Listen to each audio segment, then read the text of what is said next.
Now the last thing is determinants of price elasticity of supply. So elasticity of supply is determined by several factors. The first one is availability of inputs. The availability of inputs affects the elasticity of supply of a commodity. Elasticity का क्या मतलब है कि price में change आने की वजह से सप्लाई में कितना चेंज आएगा, कितने से चेंज आएगा, हाउ मच चेंज. ओके, सो जब हमारे को इनपुट्स इजीली अवेलेबल हो जाएंगे तो output can be easily increased, so supply of the commodity will be more elastic. अगर inputs easily available होगा तो प्राइस में थोड़ा भी चेंज आने पर क्वांटिटी में ज़्यादा से चेंज आएगा, which means elasticity of supply is greater than 1 here, means the percentage change in quantity supplied is more than the percentage change in price.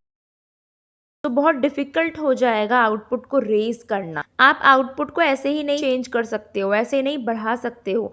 तो प्राइस के चेंज होने से सप्लाई में कम फर्क पड़ेगा. So here elasticity of supply will be less than 1. Hence, the percentage change in quantity supplied is less than the percentage change in price. The second one is nature of the commodity. So, on the basis of nature, commodities may be classified as perishable goods and durable goods. So, durable goods कौन से होते हैं? जैसे कि furniture हो गया, TV हो गया, जिनमें ड्यूरेबिलिटी होती है, जो थोड़ी देर टिक जाते हैं. So, they have elastic supply. Means अगर प्राइस में जितना भी चेंज आएगा उससे ज़्यादा चेंज क्वांटिटी में आएगा, because they can be store, their supply can be change according to changes in their prices. So अगर प्राइस बढ़ेगा तो इनका प्रोडक्शन बढ़ा देंगे प्रोड्यूसर, क्योंकि आप इनको स्टोर करके रख सकते हो, इसमें कोई डर नहीं है कि ये खराब हो जाएंगे. So here the percentage change in price is less than the percentage change in quantity supplied. अब पेरिशेबल गुड्स होते हैं जैसे कि वेजिटेबल्स हो गया, फ्रूट्स हो गया. So they have inelastic supply. क्यों?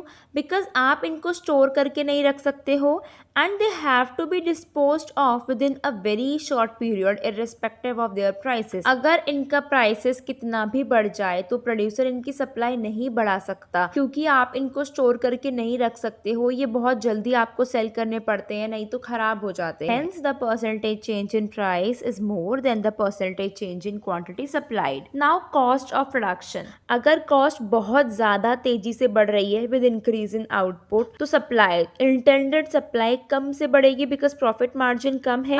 आउटपुट तो बढ़ रहा है, मतलब जो आप प्रोडक्शन कर रहे हो वो तो बढ़ रहा है, लेकिन कॉस्ट भी बढ़ रही है उसके साथ साथ. इसीलिए यहाँ पर कम इंसेंटिव रहेगा सप्लायर के पास, प्रोड्यूसर के पास, कि वो सप्लाई बढ़ाए. तो क्या हो जाएगा यहाँ पर?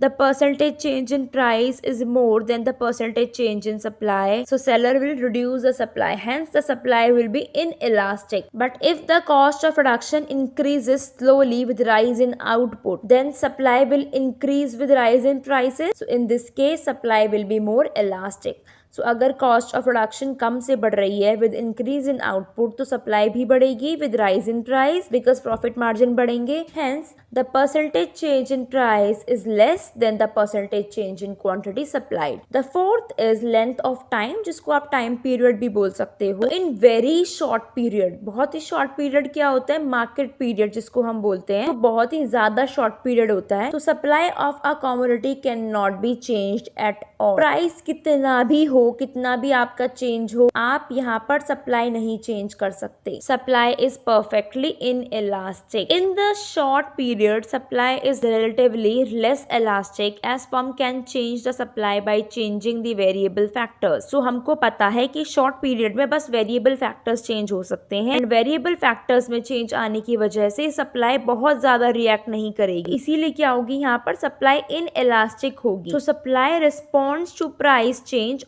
only to a limited extent. Therefore, supply is inelastic in the short period. In the long period, supply is more elastic. क्यों?